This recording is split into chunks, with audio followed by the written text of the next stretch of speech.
আছি আমি মৌ। আর এখন আপনারা দেখতে পাচ্ছেন গোল পাহাড়। এইটা মিরিকের একটা বিখ্যাত চা বাগান।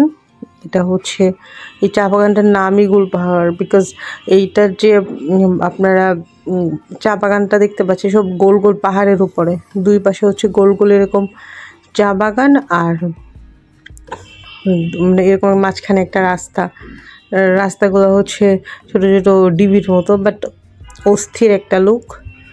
আর ওইখানে চা পাতাগুলো অসম্ভব রকম গ্রিন এবং স্মুথ, যেগুলো ধরেন যে নর্মালি চা বাগান হয় ওগুলোর পাতাগুলো দেখা যায় যে একটু অনেক সময় ময়লা থাকা, এটা উপরের দিকে একটু হয়, অনেক বেশি ফ্রেশ ছিল পাতাগুলা।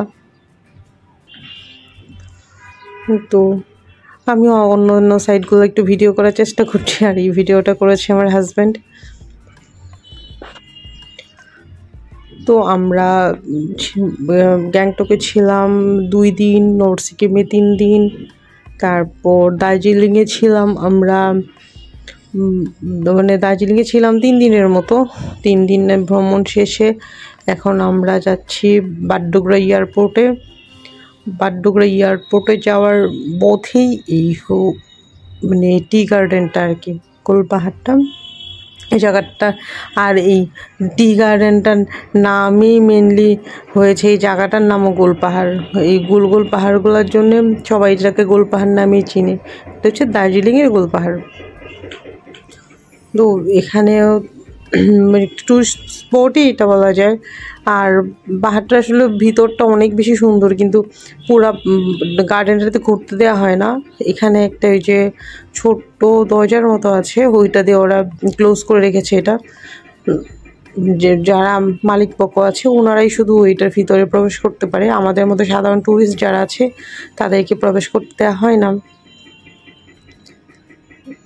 তো সবাই কিছুক্ষণ ঘুরে ফটো সেশন করে তারপরে আর কি যার যার মতো চলে যায়। আর এখানে সবচাইতে ভালো দিক হচ্ছে এখানে একই সাথে আপনারা চাও খেতে পারবেন। এখানে ফ্লাক্সে চা আছে, চাও সেল করা হয় 30 রুপি 20 রুপি করে, মানে পরিমাণের উপরে বা কোন চাটা আপনি খাবেন তার উপরে নির্ভর করে ওইটার প্রাইসটা।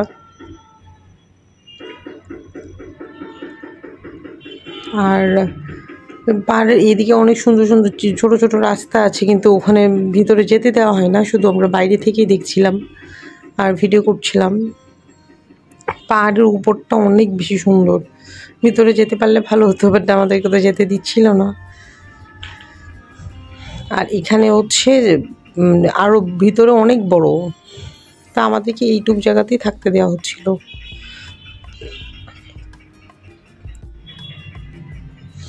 উপরের গাছগুলো অনেক সুন্দর, গাছগুলা একটা গেটের মতো লাগছিল।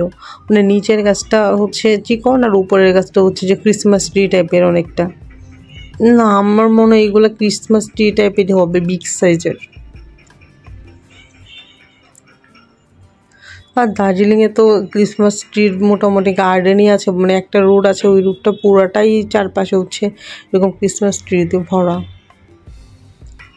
আর এই যে জায়গাটা দেখতে পাচ্ছেন একটু জটলার মতো, ওখানে বিভিন্ন রকমের চা পাতা, তারপরে হচ্ছে শো পিস সেল করা হয়। এই দেখুন, আপনারা যদি দেশের বাইরে থেকে যে কোনো গিফট আইটেম নিয়ে যেতে চান রিজনেবল প্রাইসে, এখান থেকে আপনারা নিতে পারেন। এখানে ছোট ছোট অনেক রকমের শো পিস, চা পাতা, তারপরে ওই যে মেয়েদেরও কিছু জিনিসপত্র এখানে পাওয়া যায়। অনেক শপিং মল থেকে কিনতে গেলে কী হয়, আমাদের কাছ থেকে অনেক বেশি টাকা নেয়।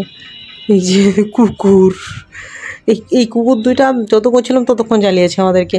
এই রাস্তার দিয়ে হাঁটলি করে কি পিছন দিয়ে শুধু মানুষকে পাহারা দেয়। মেবি এই কুকুর দুইটা হচ্ছে এই গার্ডেনটার পাহারাদার, কেউ যেন কোনো ক্রাইম টাইম করতে না পারে, ট্রেন আপ করা মনে হয় এই কুকুরটা। যে আসে তারই শুধু সুখে, এই আর কি। কুকুরটা খুব ডিস্টার্ব করছিল আমাদেরকে।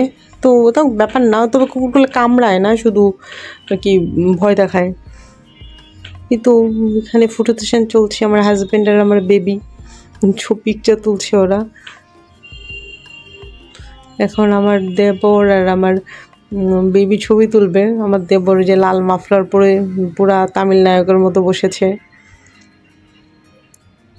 যে উপর থেকে দেখুন কত সুন্দর এই গার্ডেনটা। তবে এখানে চাও খাওয়া যায়।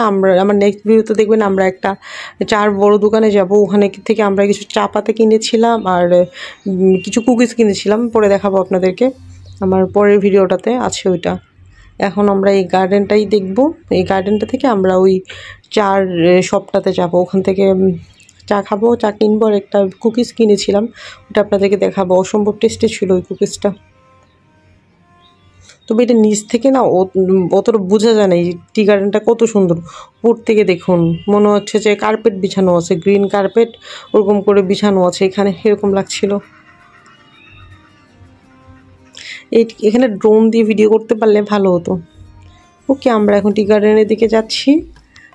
আবার নেক্সট ভিডিওতে দেখবেন, চা দেখাবো আপনাদেরকে। সেই পর্যন্ত ভালো থাকবেন, আল্লাহ হাফেজ।